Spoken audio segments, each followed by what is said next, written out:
Jadi dalam kehidupan itu tidak akan berjalan sempurna seperti yang ingin kita rasakan. Selalu akan ada perbedaan pandangan. Ya, bahkan dalam kehidupan rumah tangga saja, ya maaf ya, Anda misalnya seorang istri mau ke sini saja mungkin masih bisa beda pandangan warna apa untuk jilbab yang dipakai. Ya, dengan suami bisa berbeda. Papa, bagus yang mana ya? Hijau atau kuning? Ah, kayaknya yang hijau deh gitu kan. Enggak, kayaknya kuning deh gitu kan. Masih mending ada dua pilihan. Begitu dipakai pink. Bisa berbeda. Anak bisa berbeda.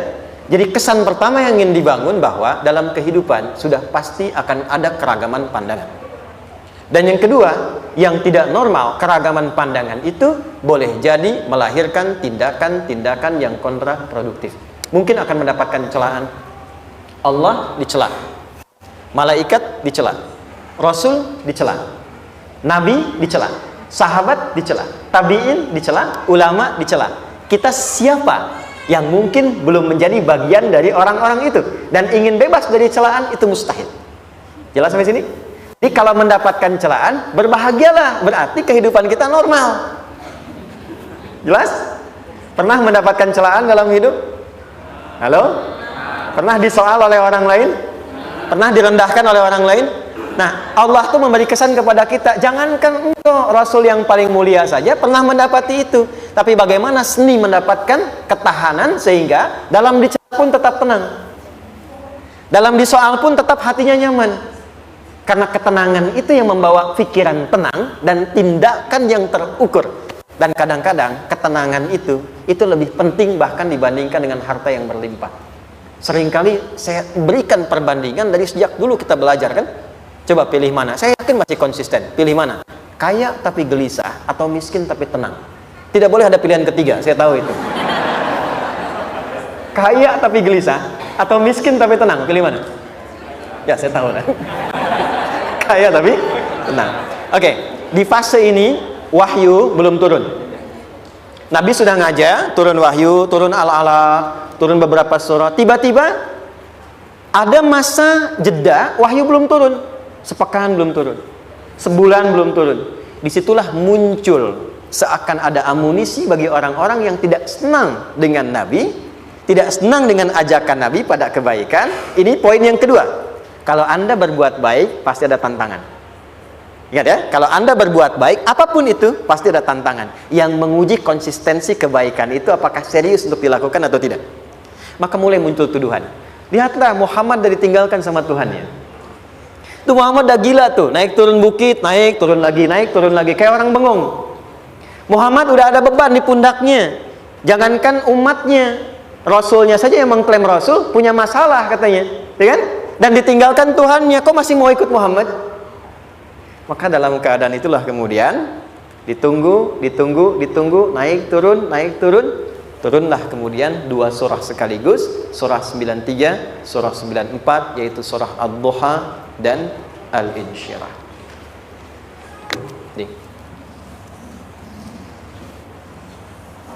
Oke. Ini materinya dahsyat ya. Penting sekali, saking pentingnya ini cepat habis tuh. Sekali lagi. Jazakallah khair. Ya, lebih kelihatan ya. Baik, yuk pelan-pelan.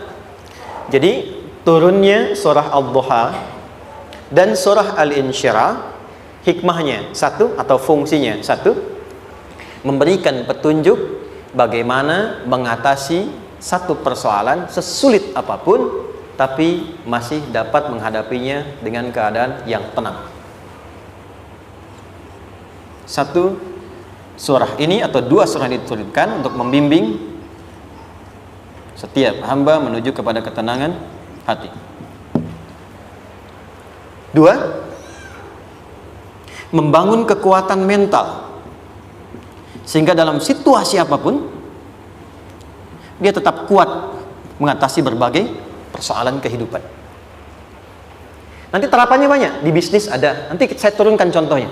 Kadang-kadang ikut tender, sudah bagus, sudah menang, tapi proyeknya diambil orang. Ada yang begitu? Nanti ada ayatnya, ada. Nanti kita turunkan.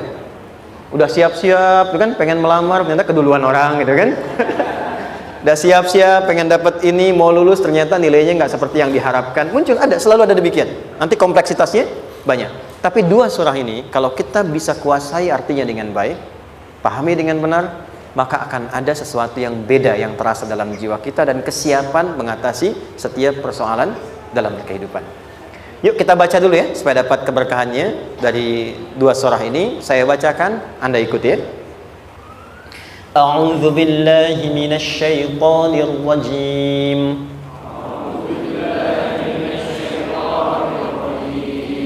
Bismillahirrahmanirrahim.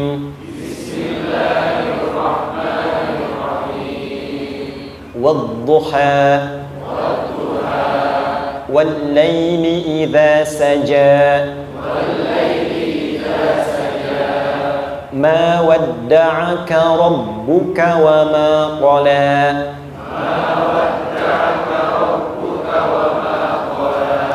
ma wadda'aka rabbuka wa ma qala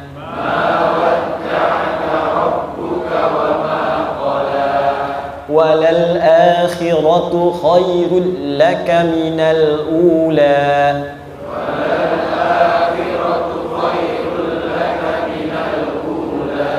wala sawfa yu'tika rabbuka fatarda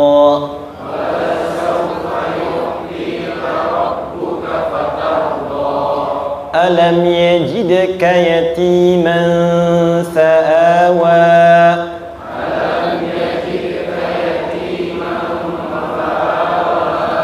ووجدك ضالا فهدى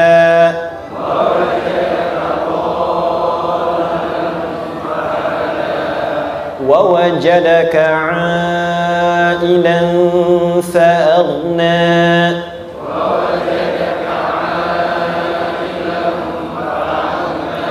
فأما اليتيم فلا تقهر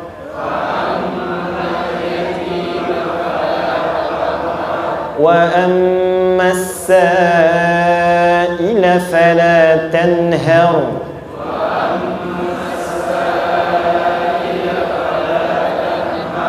وأما بنعمة ربك فحدث.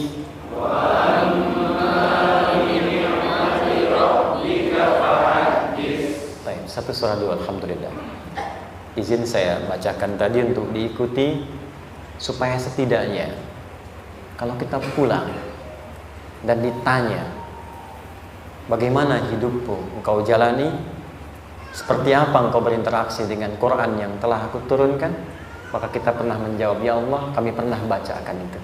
Jangan pernah kita berkehidupan sampai wafat dan tidak pernah berinteraksi dengan Quran walaupun sekedar membacanya.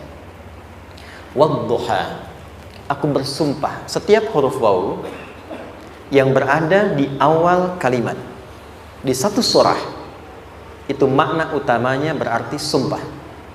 Ya, qasam, sumpah. Seringkali diartikan demi, ya.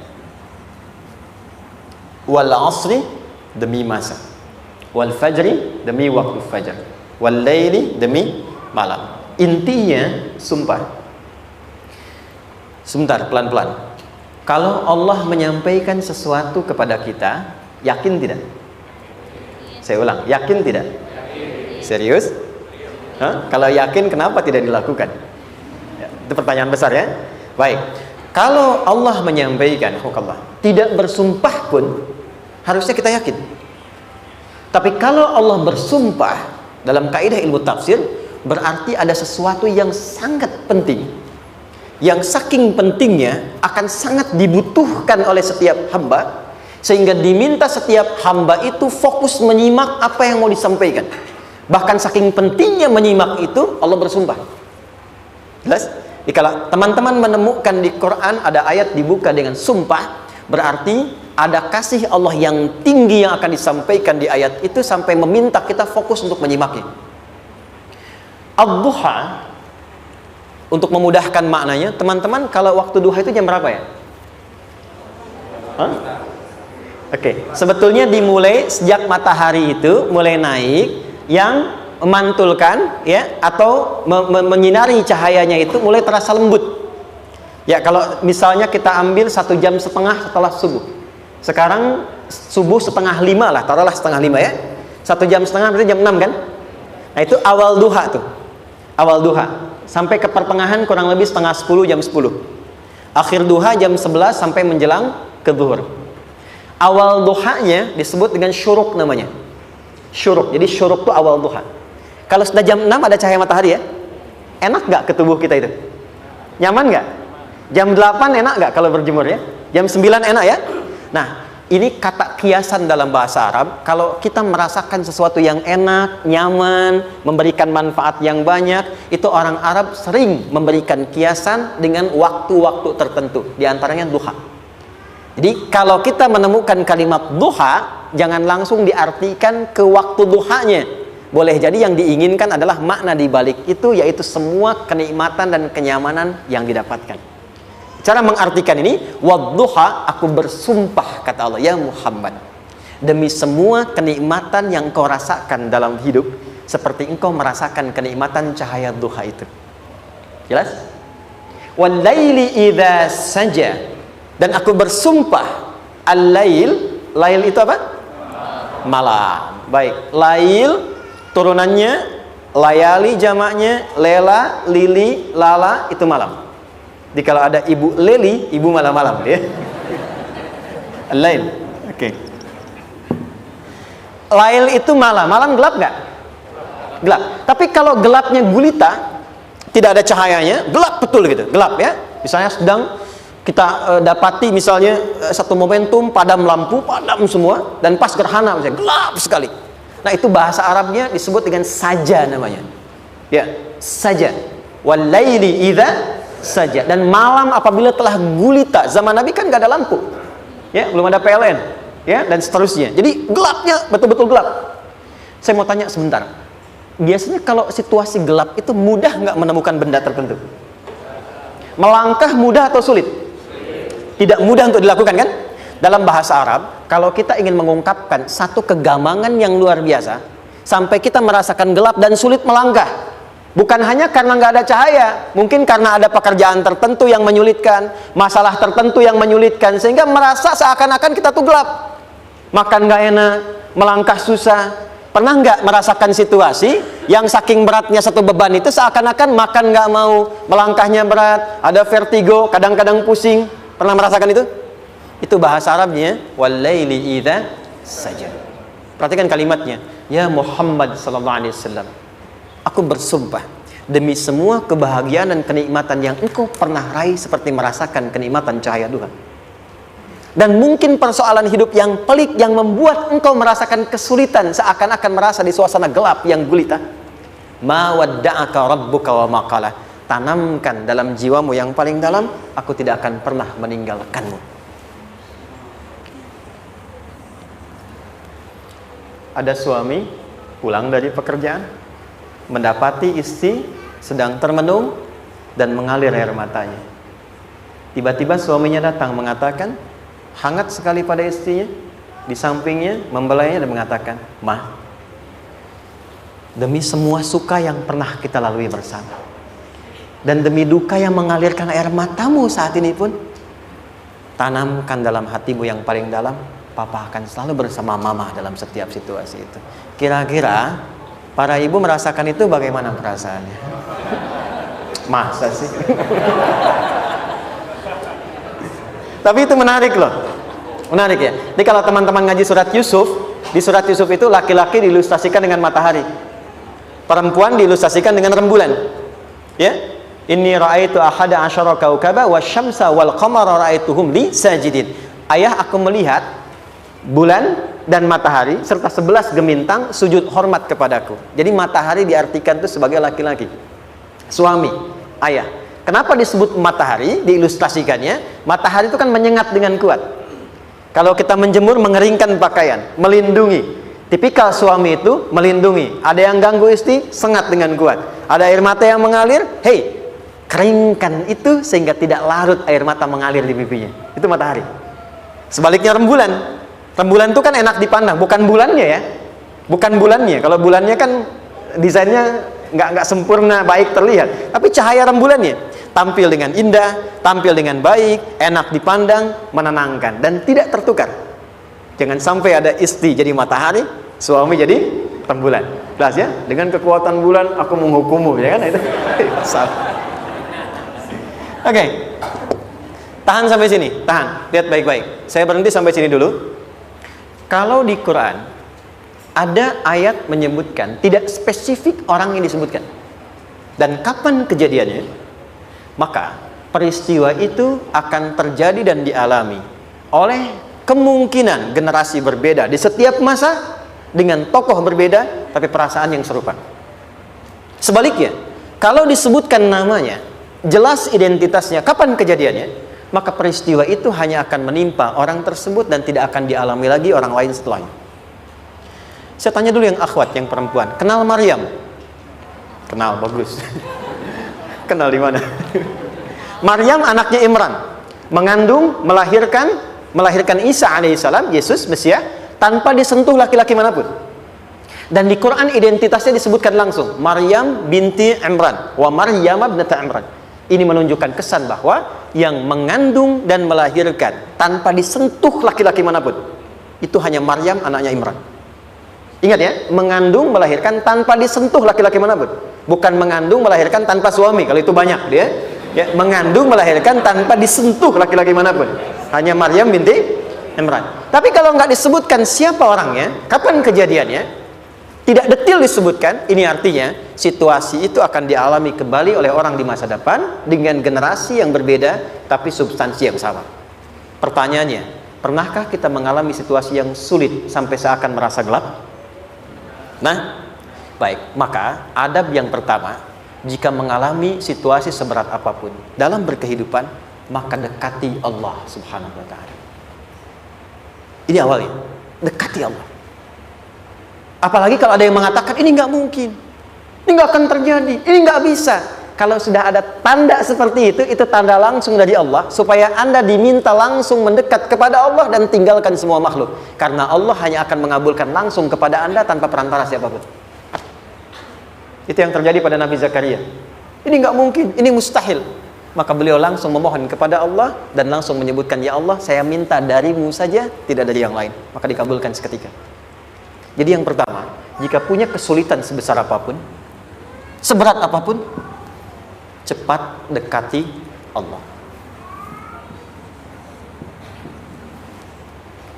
Maka di situ akan dijawab langsung oleh Allah, ma wadda'aka rabbuka wa ma qala. Hambaku, sepanjang engkau mendekat kepadaku, maka yakinkan dalam dirimu, situasi apapun yang kau rasakan, aku tidak akan pernah meninggalkanmu. Sudah? Satu? Paham sampai sini? Oke. Pelan-pelan ya. Saya belum bicara caranya. Saya baru bicara di awal motivasinya. Dekati Allah dulu, nanti caranya didetilkan di surah Al-Insyirah. Teruskan. Ma wadda'aka rabbuka wa ma qala. Walal akhiratu khairul laka minal. Perhatikan. Hei, seberat-berat bebanmu saat ini, ingat, satu saat akan tuntas.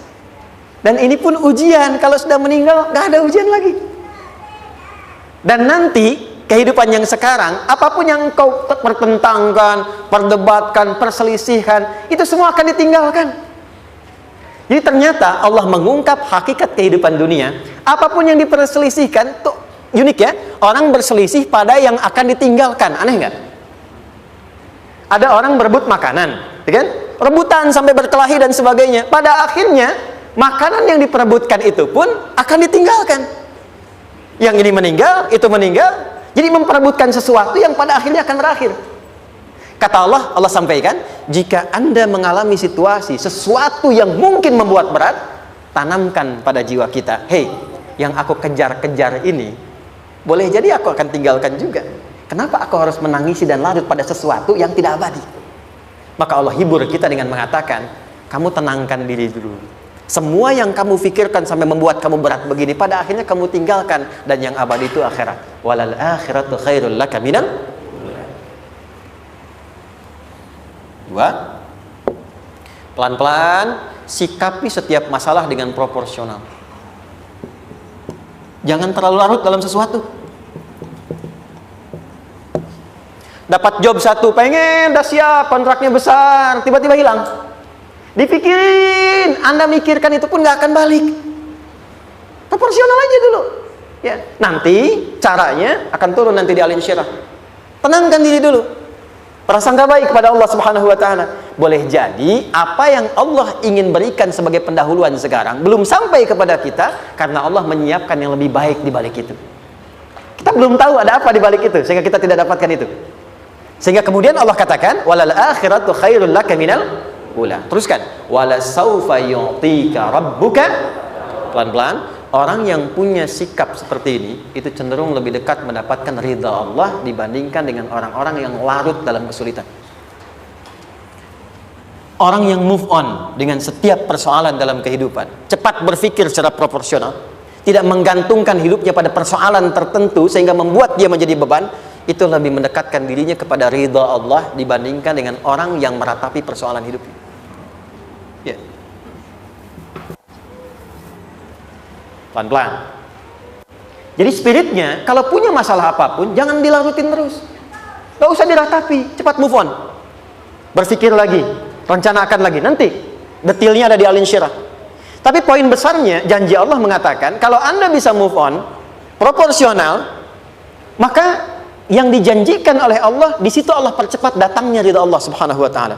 Kalau ridha Allah sudah datang, maka akan dua yang diberikan. Pertama kali, ketenangan di dalam jiwa, dan yang kedua, kemampuan untuk berikhtiar lebih baik mencapai apa yang diinginkan. Satu, kalau ridha Allah sudah diberikan pada seorang hamba, yang pertama diberikan ketenangan dalam jiwa. Bukan dunianya dulu. Bukan apa yang Anda ingin harapkan dulu. Pengen sesuatu, ya, pengen materi, pengen kedudukan, pengen lulus anaknya ujian, ya kan? Tiba-tiba terjadi sesuatu, diratapin, alih-alih meratap, alih-alih membuat status, alih-alih menyulitkan diri, kata Allah, terima dulu proporsional. Setelah itu dekatkan diri kepada Allah, turun ridha Allah, begitu turun yang pertama diberikan ketenangan kepada hati. Tenang dulu. Kalau sudah tenang, nanti dibimbing menyelesaikan apa yang sedang dihadapi itu. Itu poin yang ketiga. Pelan-pelan. 4. Kita masuk ke detail sekarang. Perhatikan baik-baik. Ini yang paling menarik. Alam yajidka yatiman fa'awa. Muhammad SAW, bukankah dulu engkau yatim? Punya banyak masalah? Aku selesaikan juga. Ayahmu meninggal sebelum lahir, ada ibu. Ibu meninggal, ada kakek. Kakek meninggal, ada paman. Ya kan? Ada teman yang menemani Sayyidah Khadijah. Teman yang setia. Semua kebutuhan tersedia. Artinya apa? Perhatikan baik-baik. Kalau Anda punya masalah sekarang, jangan sampai melupakan yang dulu-dulu pun pernah tuntas Allah selesaikan. Jadi kalau sekarang sedang punya persoalan, jangan sampai satu masalah ini membuat Anda kehilangan harapan dan kehidupan. Sementara Anda sadar, dulu pun banyak masalah kok selesai juga. Kenapa dengan yang satu ini kita harus jatuh? Sekarang usia berapa? 20, 30, 40, 50. Sekarang usia 50 tahun, ada masalah, baru 5 menit datang sudah merasa jatuh. Yang 50 tahun ke belakang yang banyak selesai itu kita nilai atau tidak? Maka kata Allah, seperti yang dulu pernah aku selesaikan ribuan masalah itu, yang sekarang pun mudah aku tuntaskan. Jelas? Nah, secara psikologi, orang-orang yang selalu bertindak seperti itu akan selalu punya harapan lebih tinggi untuk menyelesaikan persoalannya. Jadi kalau sedang punya masalah, pikirkan yang dulu juga selesai, masa yang sekarang nggak selesai. Itu prinsipnya. Secara psikologis demikian. Jelas ya? Oke. Wa wajadaka dhallan fahada. Muhammad, dulu engkau pernah mengalami melihat masyarakat banyak berbuat yang tidak baik, aku berikan petunjuk. Kuncinya fahada di situ. Orang yang punya motivasi kuat dan keyakinan untuk bisa menyelesaikan persoalannya, maka dia akan lebih cepat mendapatkan petunjuk Allah untuk mendapatkan solusi terbaik. Ada sini. Saya agak cepat ya, mohon izin. Wa wajadaka 'ailan fa'aghna. Bahkan, maaf, bukan sekedar selesai, kalau perlu saya bikin kaya, kata Allah. Aghna itu kalau ilmunya luas. Kalau harta, hartanya banyak. Kalau kedudukan, kedudukannya tinggi. Hei, engkau yang sedang mengejar kedudukan, aku tahan sebentar karena ada yang nggak bagus untukmu di sini. Tapi kalau kamu terima, aku angkat itu lebih daripada apa yang kamu harapkan. Kamu pengennya bintang 2, aku naikkan sampai bintang 4. Kalau perlu 5 sekalian. Hei, kamu yang in kampus di sini, aku tahan, bahasa kamu nggak lulus, kamu nangis, kamu mengadu, kamu datang pada orang tuamu. Orang tua mulai protes, mulai curhat macam-macam. Terima dulu. Mungkin di sini ada yang tidak baik seperti doa ibumu yang sering memohon, ya Allah, jangan sampai anakku berbuat yang salah, jangan sampai terjebak narkoba, jangan sampai terbawa tawuran. Di sini ada yang kurang tepat untukmu. Kalau kamu ridha, kamu terima, kamu proporsional, bahkan aku pindahkan ke kampus yang lebih baik yang tidak kamu bayangkan sebelumnya. Di orang-orang yang selalu menerima apa yang Allah ujikan dan ridha dengan itu, maka Allah akan angkat derajatnya bahkan melebihi ekspektasi dirinya. Paham? Kalau sudah seperti itu, maka lihat ujung ayatnya. Lihat ujung ayatnya. Fa'ammal yatima fala taqhar. Hei, maka jangan pelit berbagi kepada orang lain. Share. Kalau sudah sukses, share. Berbagi, bukan hanya materi, bagi ilmunya, ya, bagi kebahagiaannya. Wa ammas sa'ila fala tanhar. Jangan sampai nunggu orang minta. Kalau lihat ada kawan yang butuh, sekarang Anda sukses. Tapi boleh jadi kesuksesan Anda itu tangganya dari teman-teman Anda. Kalau sudah teraih ke atas, lihat lagi anak tangganya ke bawah. Ajak teman, jangan ditunggu minta. Ajak, bawa dia, berikan peluang. Jangan sampai dia minta, apalagi Anda bentak-bentak. Aku kan yang dulu bantu kamu. Jangan sampai keluar kata-kata itu. Kamu bisa naik di atas karena aku kan yang dulu bantu kamu. Kamu bisa jadi pemeran utama karena aku yang rekomendasikan. Karena aku yang dorong kamu, misal. Jangan sampai keluar kata-kata itu. Apalagi langsung keluar, tidak. Ini karena ilmuku saja misalnya. Kalau itu bisa dilakukan dengan baik, lihat ujungnya. Wa amma bi ni'mati rabbika fahaddits. Maka semua nikmat yang dirasakan akan mudah untuk diimplementasikan dan disyukuri. Jadi semua nikmat itu bukan cuma dirasakan. Jadi membagi semua nikmat itu adalah rasa terbaik untuk menikmatinya. Maaf ya, Anda kalau punya makanan, dimakan sendiri. Dengan dibagi sama-sama, kira-kira rasa nyamannya yang pertama atau yang kedua? Kedua. Makan sendiri, enaknya sendiri kan? Tapi ketika ada teman berbagi dan tahu, oh enak ya, nyaman ya, ada kebahagiaan, ada ngobrol, ada tertawa, ada kebersamaan, itulah inti nikmat yang sesungguhnya. Wa amma bi ni'mati rabbika. Ternyata masalah yang diberikan bukan ingin memberikan beban, tapi ujungnya, endingnya supaya Anda bisa mendapatkan nikmat berkualitas yang bisa dibagi. Lihat surat Ad-Duha itu jangan cuma lihat awalnya, lihat ujungnya. Ternyata ketika seseorang mendapat masalah seberat apapun, itu bukan ingin membebani, tapi ingin meningkatkan kualitas hidupnya supaya mendapatkan nikmat yang lebih besar dan merasakan nikmatnya itu dengan berbagi. Itu poinnya. Jadi kalau sampai sini kita paham dan kita beri nama misalnya dengan fikih ujian, jadi kalau desain ujian ini sistematikanya kita pahami, maka tidak ada alasan untuk mengeluhkan persoalan. Jadi melihat masalah itu bukan sebagai beban, pada akhirnya melihatnya sebagai tangga untuk mencapai kebahagiaan. Jelas sampai sini? Baik, kalau sudah seperti ini, ingin punya masalah atau tidak ingin punya masalah? Tidak. Ingat ya, jadi kalau anak pulang bawa masalah, dilihatnya jangan beban. Oh, Allah ingin menaikkan kualitas pada anak saya, yang dengan itu menjadikan ia mendapatkan nikmat yang belum pernah didapati. Kalau rumah tangga sedang ada masalah, jangan banyak diperseterukan, tapi direnungkan sejenak. Oh, Allah ingin meningkatkan kualitas rumah tangga ini, sehingga kita bisa mendapatkan nikmat yang tidak pernah didapati sebelumnya. Makanya nikmat berumah tangga itu yang terbesar, selalu bertambah ketika menyelesaikan masalah. Silahkan cek. Kalau sedang ada masalah berseteru kan, tapi setelah selesai kan jadi lebih nikmat ya. Ya, lebih senang lagi, lebih cair lagi, lebih bahagia lagi, lebih mendukung lagi. Ternyata ada nilai-nilai kebaikan yang tersimpan yang belum disadari sepenuhnya.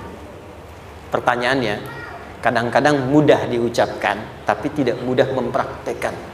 Bagaimana itu semua bisa ditempuh dengan baik sehingga ketika mengalaminya kita bisa tenang menghadapinya. Maka turunlah surah Al-Insyirah. Saya cepat.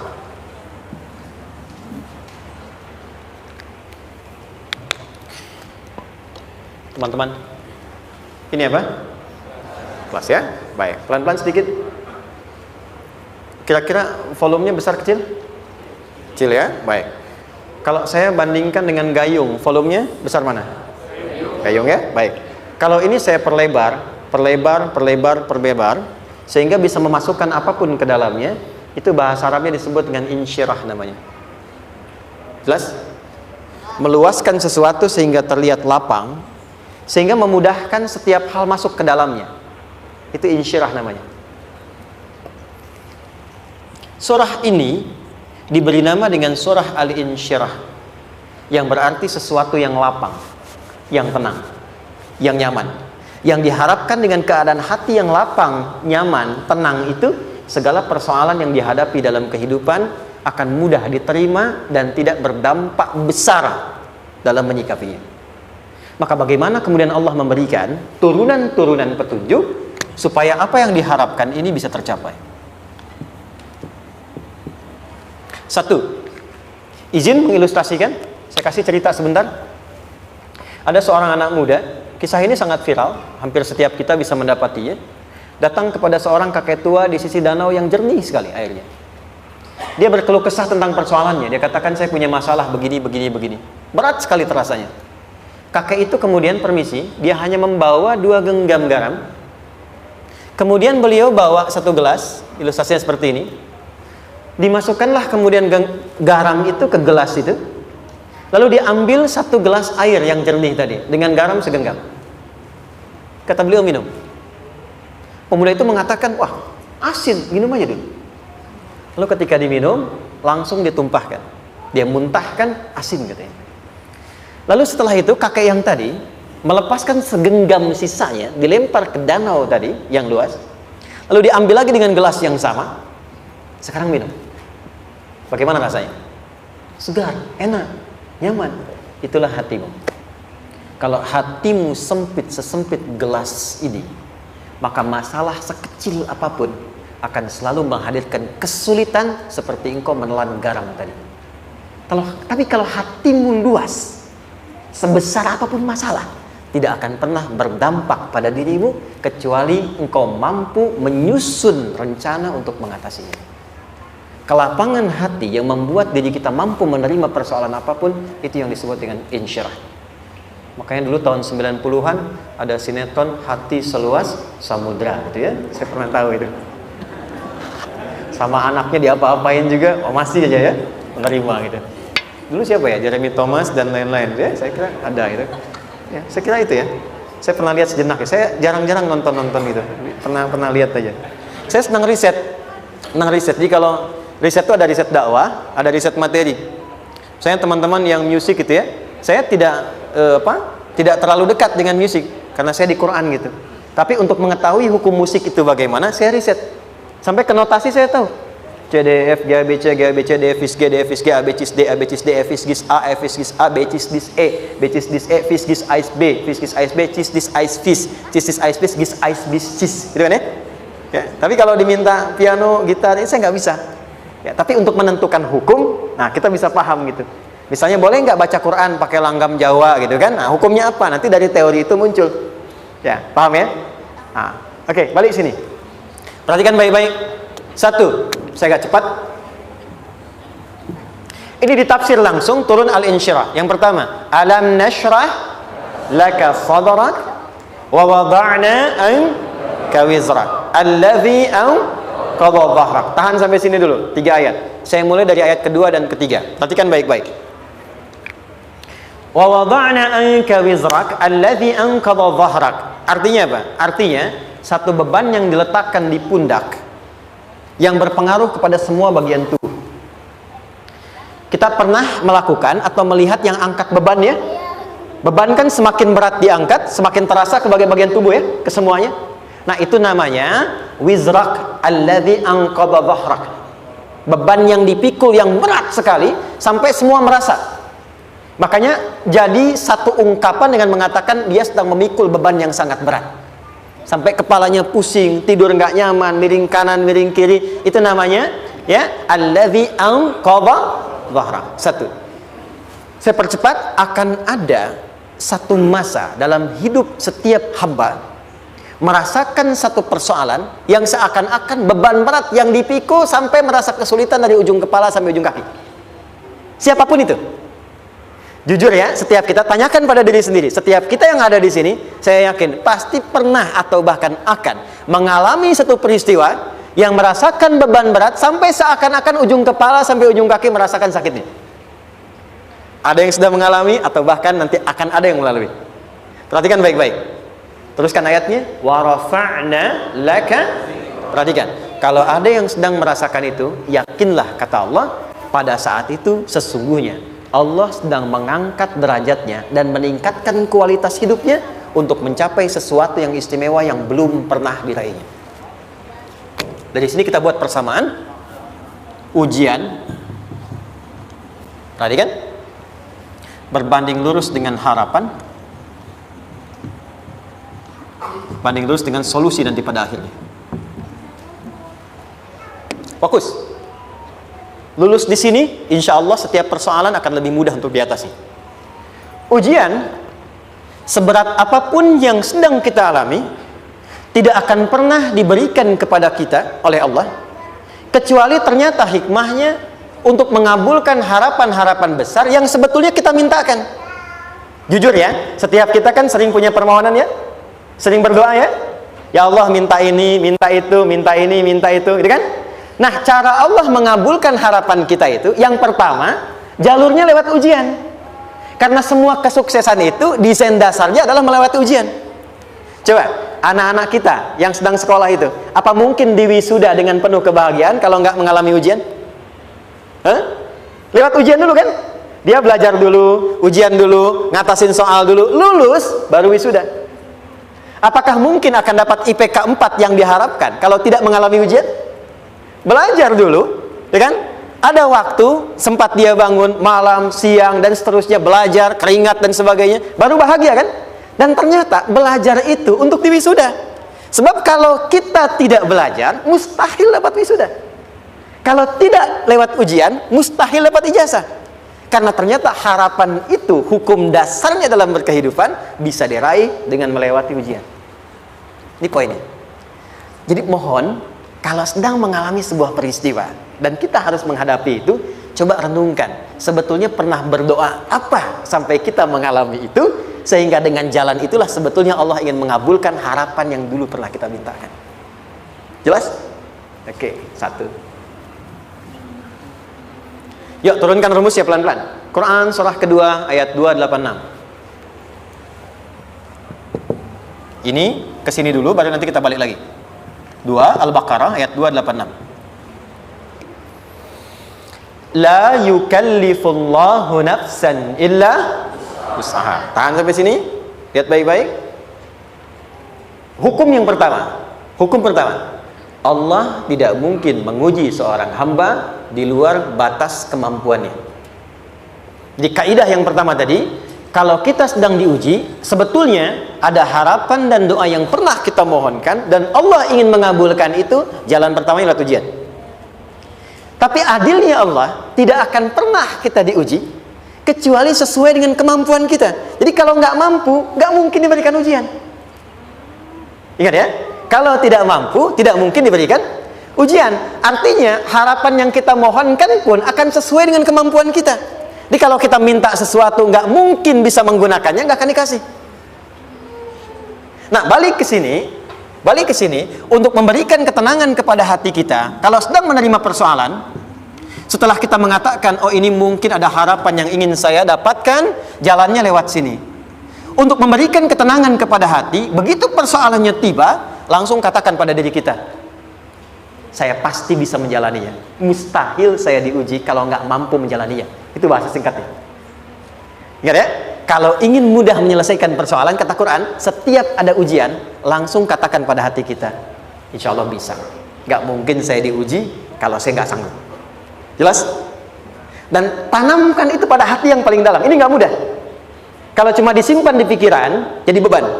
Tapi kalau Anda tanamkan dalam hati, seberat apapun masalahnya, pasti saya sanggup, pasti saya bisa. Pernah lihat dulu ada acara 90-an Benteng Hattori?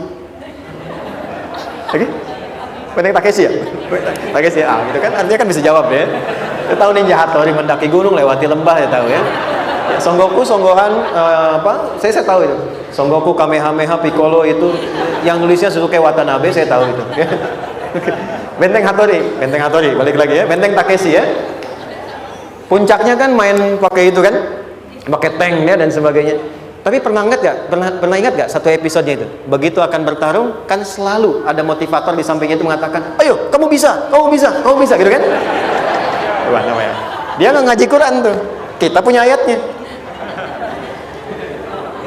Pernah nggak? Buka lagi ya dulu ya. Oke. Korea, kenapa bisa nyusul Jepang? Salah satunya, waktu Jepang itu maju, setiap di Korea itu ditanamkan dari mulai anak-anak TK-nya. Kita harus lebih daripada Jepang. Sejak anak-anaknya TK. Itu ditanamkan betul. Kita bisa, kita dari TK. Sehingga ketika di sana bikin Honda, sini Hyundai. Hyundai kan dibacanya Hyundai, ya kan? Sana Honda, sini Hyundai gitu. Di apapun yang dibuat Jepang, Korea harus lebih unggul. Itu ditanamkan dari awal. Bisa. Kita itu sekarang punya ayatnya. Jadi kalau sedang punya masalah seberat apapun, katakan pada diri kita, insya Allah bisa. Gak mungkin diuji kalau nggak sanggup. Bisa insya Allah. Bisa. Kenapa mah? Bisa. Jelas? Oke. Sudah di situ teruskan. Lanjutkan. Warafa'na laka dzikra. Teruskan. Fa inna ma'al usri.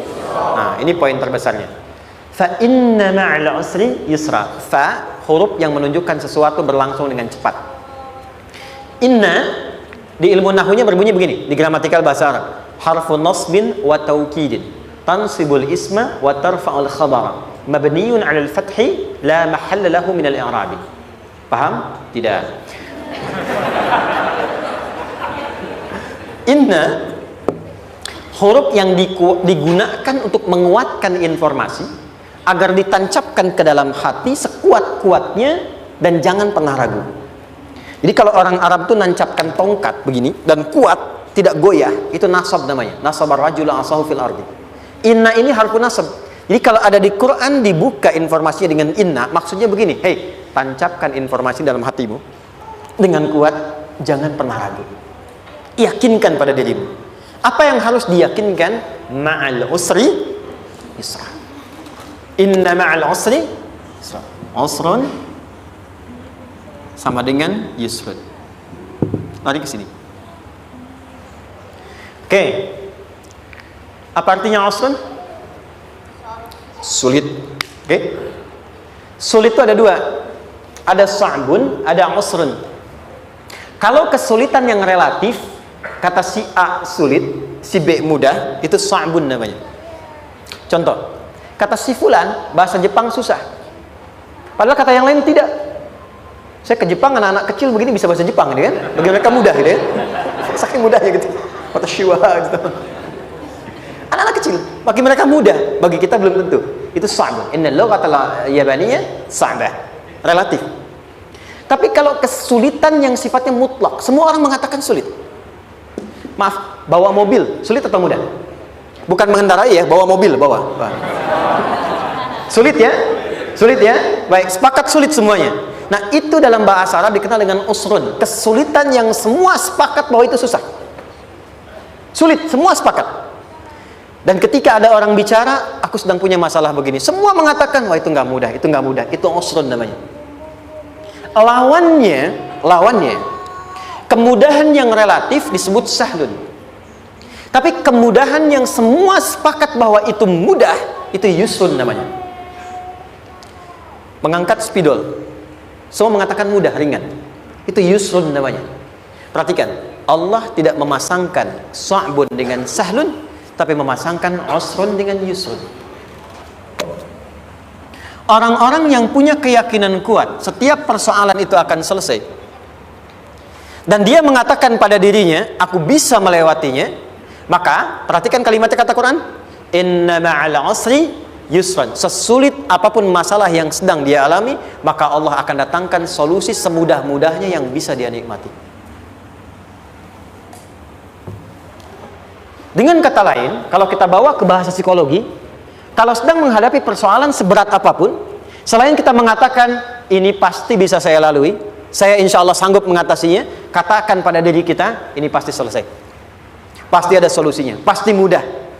Katakan, walaupun memang solusinya belum datang, tapi tenangkan pada diri kita dengan mengatakan inna ma'al usri yusra. Bahasa psikologinya, katakan pada diri kita, ini pasti selesai, Nggak mungkin nggak selesai, pasti ada solusinya, pasti mudah. Itu lebih memberikan harapan pada diri kita untuk menuntaskan persoalan dibandingkan dengan meratapinya. Jelas? Teruskan. Fa inna ma'al usri. Kalau masih ragu kata Allah, katakan lagi sekali lagi. Sampai hati kita merasa nyaman. Jadi kalau sedang punya persoalan seberat apapun, tanamkan pada diri kita, pasti selesai. Belum nampak, insya Allah pasti selesai. Gak mungkin diuji kalau nggak ada solusi. Itu lebih memberikan harapan. Setelah itu, fa'idha faraghta, mitigasi masalahnya, mitigasi persoalannya. Tuliskan, ini masalahnya apa? Rumah tangga. Apa saja misalnya, dia ada suami, ada istri, ada anak-anak. Masalah ada di mana? Kadang-kadang benangnya jadi kusut karena satu-satu nggak segera diselesaikan. Maka kata Al-Quran, fa'idha faraghta, satu-satu mitigasi dulu. Satu masalah di sini, lihat di suami, lihat di istri. Kalau pekerjaan, masalahnya apa? Sebelum bercabang kemana-mana, petakan. Apakah rekanannya? Apakah relasinya? Apakah kemampuannya? Apakah manajerialnya? Apakah marketingnya? Mitigasi, kotaki semua, selesaikan satu-satu. Setelah itu, apa yang dilakukan? Wa ila rabbika, tawakal sepenuhnya kepada Allah untuk menentukan hasilnya. Tawakal itu yang paling mahal.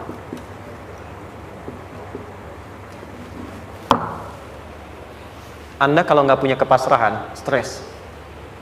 Karena selalu memikirkan apa yang mau dikerjakan dan selalu orientasi pada hasil. Kita punya tawakal. Kalau kita mampu menyerahkan sesuatu, gini, di sini ada orang yang paling jago misalnya main basket. Ada pertandingan basket. Begitu dibuka, udah tim musyawarah serahkan aja pada si fulan. Kan? Dia yang paling jago, dia. Bukankah dengan menyerahkan itu bukan hanya kita berikan sebuah tugas, ya kan? Tapi dengan itu ada kelapangan tersendiri kan? Yakinlah sukses, ini paling hebat. Pernah ada perasaan gitu? Sekarang, siapa yang paling mampu menguasai? Siapa yang paling hebat menyelesaikan segala hal? Siapa yang punya segalanya? Bukankah Allah? Orang-orang yang punya tingkat tawakal yang tinggi, maka satu, dia akan lebih stabil keadaan mentalnya dan tidak akan pernah gelisah dengan kekecewaan. Nggak ada kecewa. Karena tawakal itu kalau sudah kepasrahan pasti menerima hasil. Kalau sudah tawakal, terserah Allah tetapkan apa saja. Mau dapat sekarang, dapat besok, dapat nanti. Puncak yang paling tinggi, tugasmu hanya berikhtiar semampu yang bisa dilakukan. Selanjutnya, biarkan Allah menetapkan apa yang menjadi bagian dari maslahat kehidupan kita. Saya tutup. Cara Allah menjawab harapan kita ada 3. 1. Memberi langsung apa yang kita mintakan. 2. Menunda itu sampai kita siap menerimanya. 3. Mengganti apa yang kita inginkan dengan apa yang kita butuhkan. Saya ulang ya. 1. Memberi langsung apa yang kita mohonkan. Misal, ya Allah saya ingin A misalnya, anak saya pengen ke ITB. Tapi nggak mungkin tiba-tiba langsung masuk ITB kan? Pasti lewat ini dulu kan? Ada ujian dulu, ikut tes dan seterusnya diterima sesuai. 2. Kadang menunda sesuatu sampai dia sanggup menjalaninya. Anda punya anak usia 5 tahun, pengen diberikan motor. Anda mampu untuk memberi motor, dikasih nggak? Tidak. Sampai dia sanggup mengendarai motor, baru Anda berikan. Terkadang ada yang kita minta sekarang, tidak didapati sekarang. Tapi ternyata tahun depan kita dapat. Kita harus sadar bahwa anugerah yang kita dapatkan tahun depan itu sebetulnya adalah hasil doa kita di tahun ini. Pernah dengar nggak kisah viral? Nabi itu berdoa, baru dikabulkan setahun setengah. Setahun 6 bulan. Padahal itu Nabi loh. Kiblat pertama kita kemana? Palestina kan? Baitul Maqdis kan? Nabi berdoa, mohon terus nengok ke langit. Al-Baqarah 144, minta, jawabannya turun setelah setahun setengah, setahun 6 bulan. Ada yang mengatakan di tafsir setahun 8 bulan, baru dikabulkan setelah setahun setengah. Padahal kurang soleh apa Nabi? Nabinya siap, mungkin umatnya yang belum siap. Nabinya siap, tapi ada tantangan di masyarakat yang tidak mudah, yang mungkin bisa meruntuhkan dakwah, baru dikabulkan setahun setengah. Ketika semua umatnya sudah bisa siap menerima itu.